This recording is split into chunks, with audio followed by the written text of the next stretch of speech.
Author is funded by the Pacific Northwest Writers Association, supporting writers from pen to publication since 1955. To learn more about the PNWA and their yearly conference, please go to pnwa.org.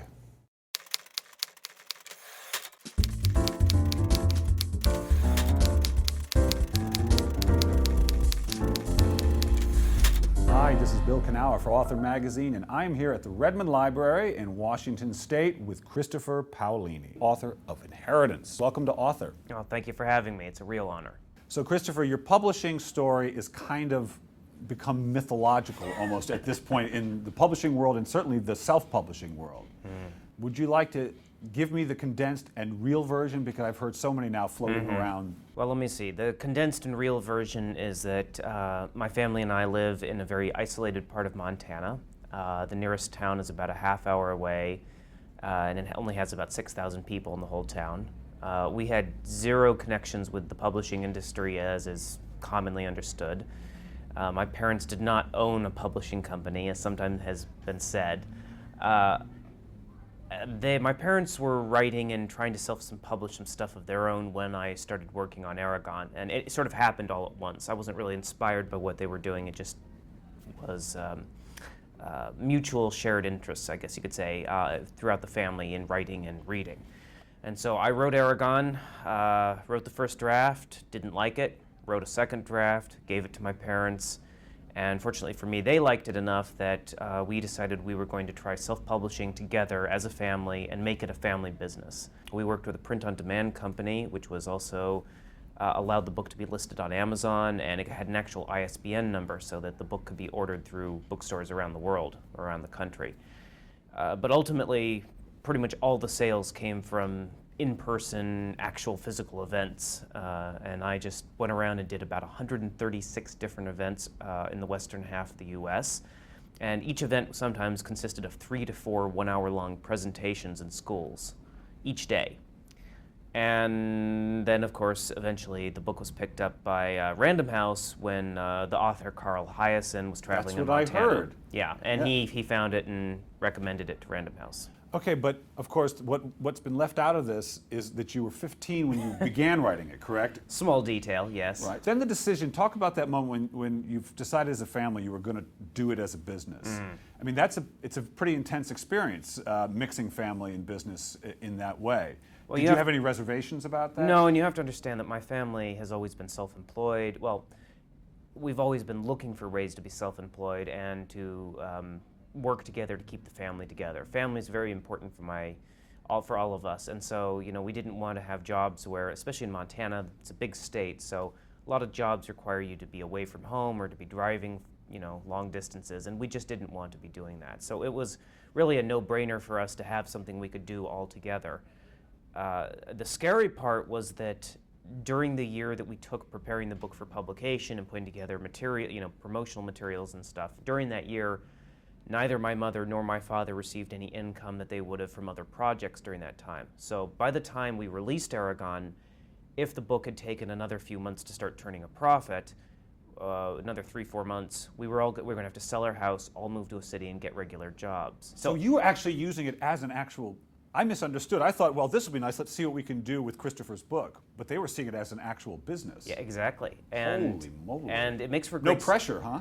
Well, it makes for a great story now, but when you're living through it, it was absolutely terrifying. And not just for me, but for the whole family. I mean, it was one of those things of jumping off a cliff and seeing if you can fly on the way down. And we were very fortunate that the response to the story was such that, we were able to make a go of it, and that it actually was profitable and successful. Had you been telling stories to yourself already, and then the idea of the dragon egg come to you, or did... I had been writing short stories before high school, but the high school courses we used didn't sort of have a lot of writing assignments, so I sort of stopped writing during high school for the most part, and I really missed it. So then when I finished high school, I started diving back into it. And I tried a couple of books before Aragon and just sort of hit a stone wall with each one after about 3 or 4 pages, mainly because I didn't know what happened next after the initial idea. So I stopped writing, and I spent a couple of months reading books on how to write. Oh, you did? Yeah, and I even got various writing magazines from the library and stuff. Two of the books that were very helpful were Story by Robert McKee, which of course is for screenplay writers, but talks about the structure of stories. And then the other was Characters and Viewpoint by Orson Scott Card, which helped me with some of the technical details of point of view and tenses and stuff like that. So once I felt like I had a good grasp on at least the basic structure of stories, that's when I said, okay, I'm going to try plotting out a story from scratch. So you're an outliner. I am. So I outlined a story, and I didn't write it. Outlined a fantasy story, put it aside. I'm very methodical. And I said, okay, now I've outlined a story. Now I know I can construct a story. Now I'm going to outline a trilogy. Because, of course, you know, all great fantasy stories are trilogies. Right? I'm going to outline a trilogy, and then I'm going to write the first book as a practice book, just to see if I can get 500 or so pages. Once I write that, I'm going to go write a real book. Well, 13 years later, I just finished my practice book. That was Aragon, of course. Wow. And now as for my real book, well, I've got 20 to 30 completely new books bouncing around in my head, all plotted out. And I've just been waiting to dive into them. That's great. And I heard you say that Inheritance, for a number of reasons, was you felt the most difficult book of the four to write? Yeah, without a doubt. And why is that?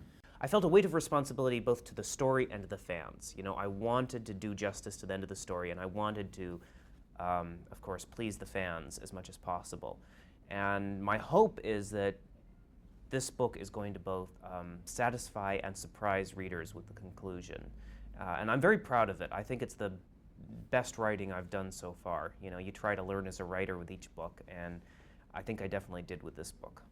Yeah, well, you've got still a lot of writing to learn and a lot of life to learn still that will, I'm sure, inform your writing as you go. I hope so. I mean, that's a great And thing. you've grown up, Well, that's right? the thing. Since you wrote that first book, you were That's just it. a kid, I really. mean, the fun thing is that my life, in some ways, has sort of mirrored the arc of the characters in their journey. But I've grown up faster than the characters, which is nice because I think it's Helpful. important for the writer to know more than his Yes. characters, at least some of the time. Yeah.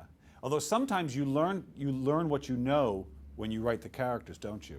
You learn wisdom that you didn't think you had, maybe. And not just that, I think that writing for me and for a lot of authors is the way that you explain the world to yourself, and the way that you sort of talk out your feelings and your emotions and your thoughts about, you know, what's going on around you.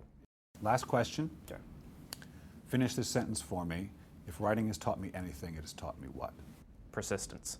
Persistence. It's impossible to write a large book without working on it every single day, and you will never improve your craft without putting as much time and effort into it as possible. So writing has taught me above all else the importance of persistence.